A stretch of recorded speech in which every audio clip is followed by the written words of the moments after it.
Hello, my darling, and be welcome to another video in the channel.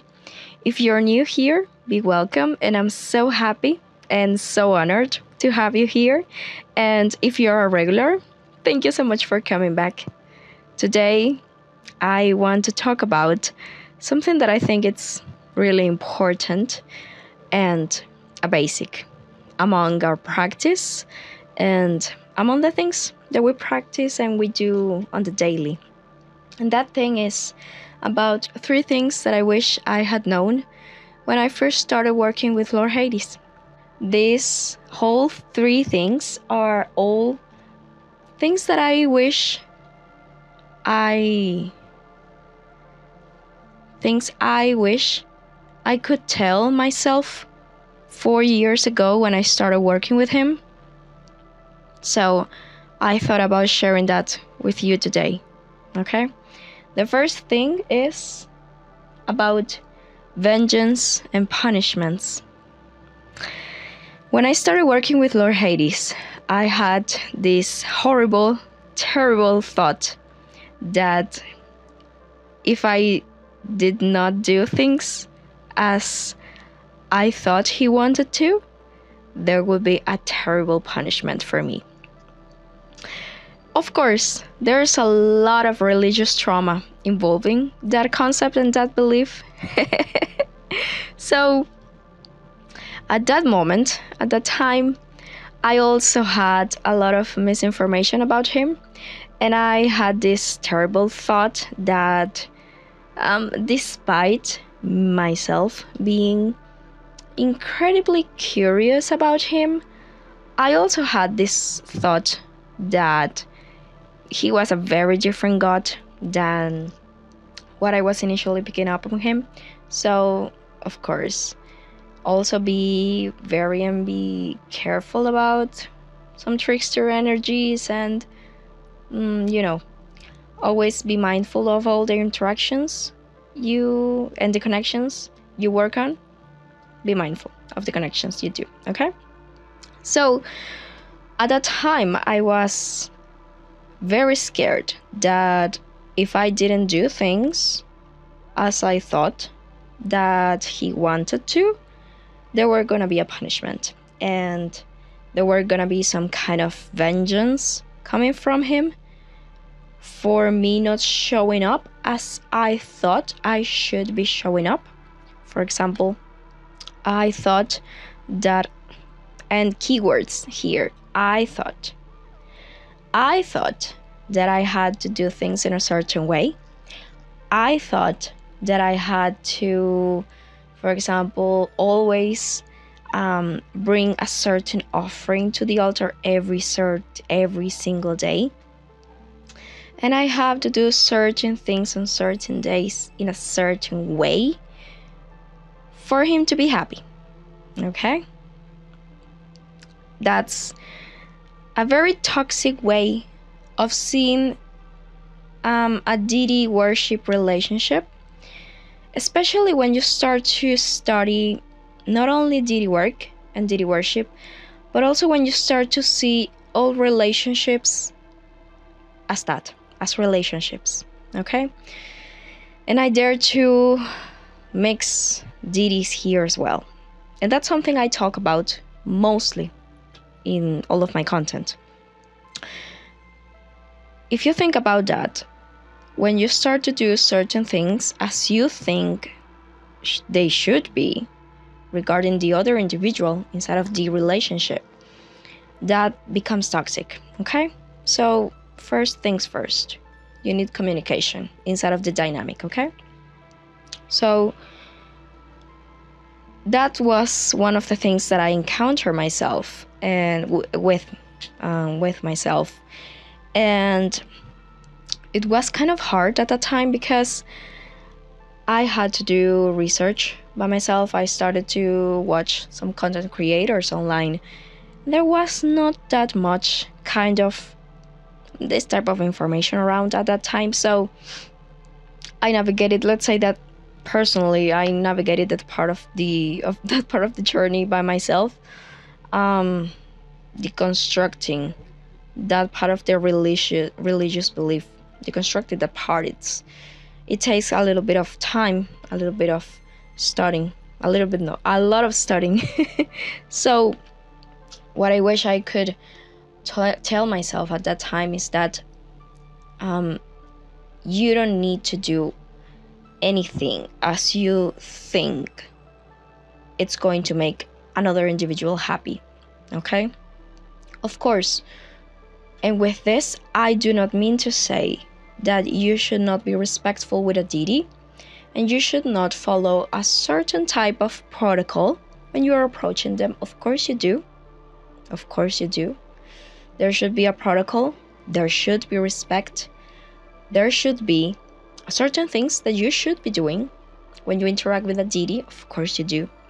But when you start to enter this loop of toxicity in which if I don't do this, if I don't show up every day, if I don't do my prayers every day, if I skip talking with them for 2 weeks, for a month, for 2 months, they're going to punish me and I'm going to be a terrible devotee. They're not going to want to talk with me for the rest of my life. That's when it becomes toxic, okay? Especially since part of my community and most of my community are people that are neurodivergents, people that are depressed, people with autism, with anxiety, ADHD. That's the kind of people I talk to, because I also deal myself with some of these characteristics, okay? In case you don't know, in case you are new here, okay? So when you especially have this type of things that you carry within you that are part of yourself, it becomes extra hard, not only to show up for yourself, but also to show up for your deities, for your friends, for your family. So one thing that they want you to know, that I'm sure that this is something that not only me is gonna tell you, but any other practitioner, is that your deities want you to be happy. Is that your deities want you to look for yourself first. Okay? So, first things first. Okay? That should be the first point. Now, for the second one. Compromise is better than showing up daily. What we're talking about leads me to my second point. When I started my practice, I used to come to the altar every single night. I used to light up his candle every single night, to recite his Orphic hymn every single night, to bring an offering, a fresh offering, every single night. I used to draw cards every single night. And don't get me wrong, that's absolutely beautiful. If you need to and if you want to, that's something that I actually encourage you to do, because that's something that's gonna help you develop such a beautiful connection, especially at the beginning. Because when you start to interact with a deity, whether that be deity worship or deity work, because those two things are different, especially when you start to interact with them, you're not used to their energy. You are not used to how they express themselves. What are the signs they use? What are the cards they use? So when you start a relationship with a deity, having a regular interaction with them, it's actually encouraged, you know? But the thing is that you don't need to do that every single day, you know? Like in the sense of, I have to do this every single day, okay? You know what I mean? You know what I'm getting with this? Especially when you're feeling down, when you don't have enough spoons to show up, not even for yourself. It's important, more important, to show up or to bring to the table the compromise, the intention. And you know what other thing it's important? It's not always about doing the whole ritual, you know? You don't always need to light up the candle, to pull up some cards, to bring a new offering every night, to recite the full Orphic hymn, okay? You can always do different things. Why? Because we need to remember that deities also do not live on their altars, okay? And by the way, whenever you want to show up your altars online, you can discuss that with your deities if they're okay with that.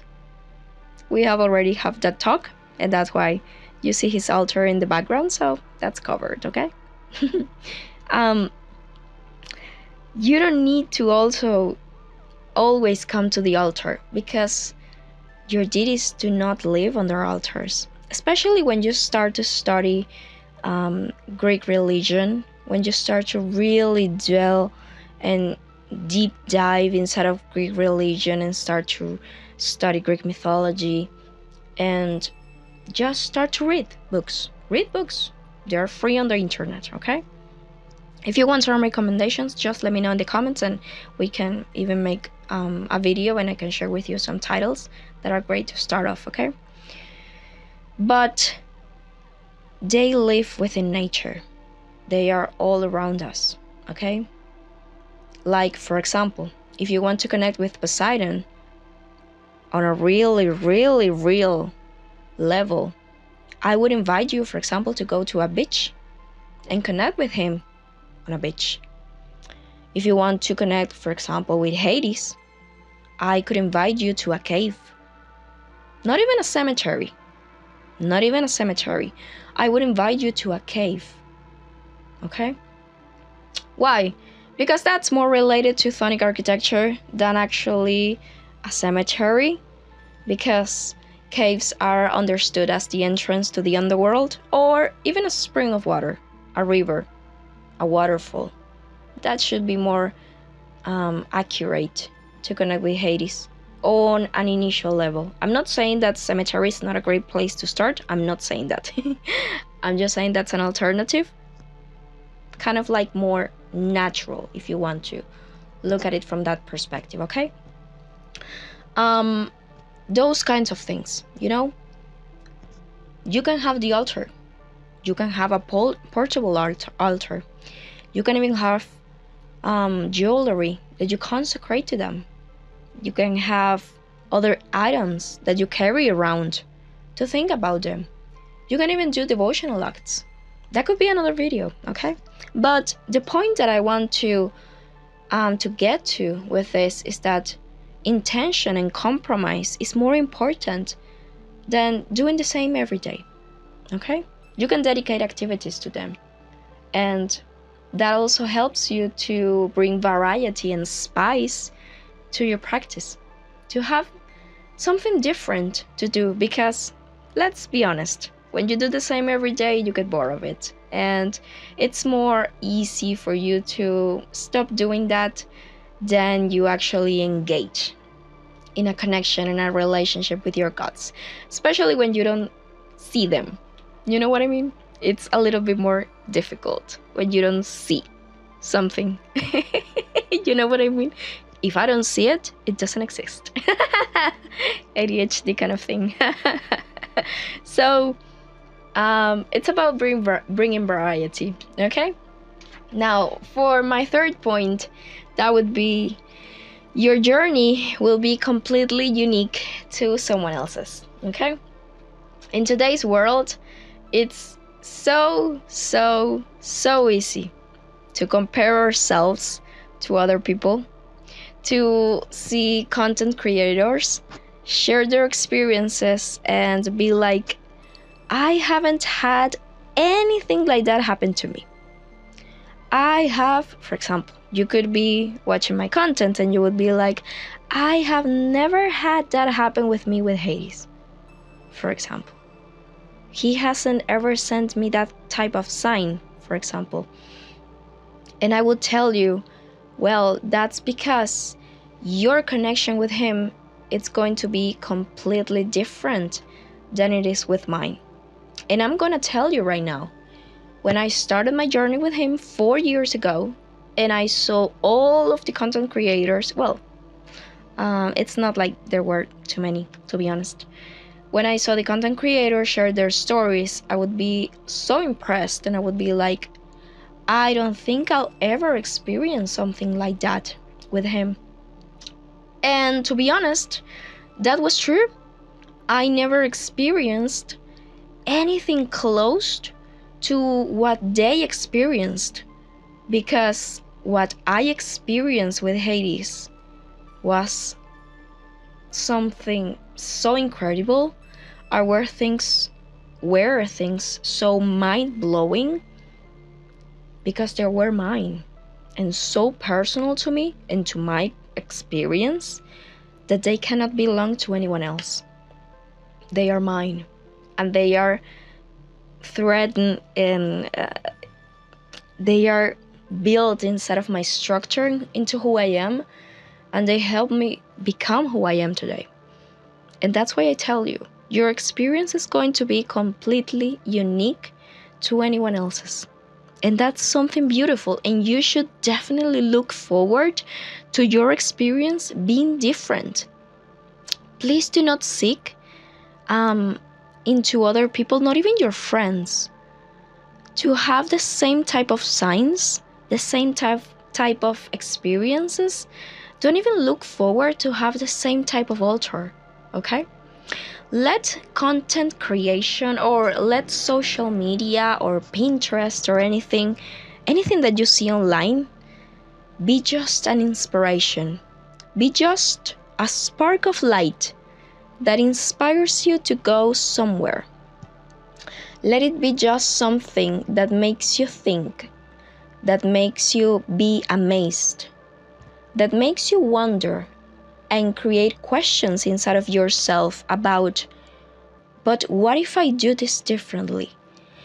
What if I do this with my own perspective and how I want to do this? Let that be your inspiration, not a guide path, okay? Let just be that, a spark of creativity. And that's also why I am here inside of my platforms, for example, to help you spark that creativity, and to also help you see that some things are possible, and to help you see how things can be and how different they can look like, okay? Because it's not always about always wearing black and being, goth and everything, for example. There are a lot of stereotypes in deity work, especially with Hades. And there's a lot of misconceptions about deity work, especially with Hades. And you also need to develop critical thinking. You also need to develop your own opinions, to listen to a lot of people, even the ones you don't agree with. You need to read a lot, even the authors you don't agree with. So you can have a wide perspective and a wide base of knowledge where you can draw this information from, and you can really say, hey, I do agree with this, or I do not agree with that, okay? So take just that as an inspiration, okay? And just because you reached this point, I'm gonna give you a plus tip. Number 4. You can do deity work without worship, but there must always be respect. Deity work and deity worship are very different things. You can do deity worship by itself. You can do deity work by itself. You can do deity worship and deity work together. And if you choose to do, for example, just deity work, you can do so as well. But there must always be respect. The fact, for example, I've met many practitioners who have told me, who have shared that they do not feel comfortable honoring or bringing cold to a deity, especially Hades.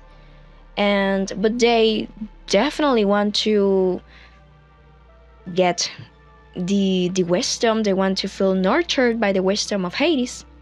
And I tell them, this is completely valid. You can definitely establish a connection with him and ask him to be treated as a mentor. You can ask him, and you can establish a relationship between you and him like a mentor and a mentee. Of course you can. And I have other people who have approached me to tell me that they already have this type of relationship and that works wonders with them. Because, again, it's something that you have talked about inside of the relationship, and no one outside of that relationship should have ever the right to tell you what's right and what's wrong. Only you and your deity have the right to decide what's right for both of you, okay? Unless, of course, take everything I say with a pinch of salt. I'm not God. I'm not I'm not God, for God's sake. Take everything I say with a pinch of salt. Unless it becomes toxic, okay? Even if you have a relationship with a God, always be critical by the things they say. Not only because of them. I'm not saying that your gods are a trickster. I'm not saying that. But because we are all human, okay? And sometimes it's not that they are a trickster. It's just that we have beliefs. We have misconceptions about situations, about people, about our own selves. And sometimes even divination, it's kind of hard. And that's why sometimes we say, it's just that I cannot read for myself. Yes, you can. Yes, you can. It's just that there are sometimes some misconceptions and some trust issues regarding your own self that doesn't allow you to really believe in you. And that's why sometimes you cannot read for yourself, for example, okay? So, and that happens as well, for example, in channeling, which is a very delicate topic, because you have beliefs. Everyone has a bias, even me. Even me has a bias, okay?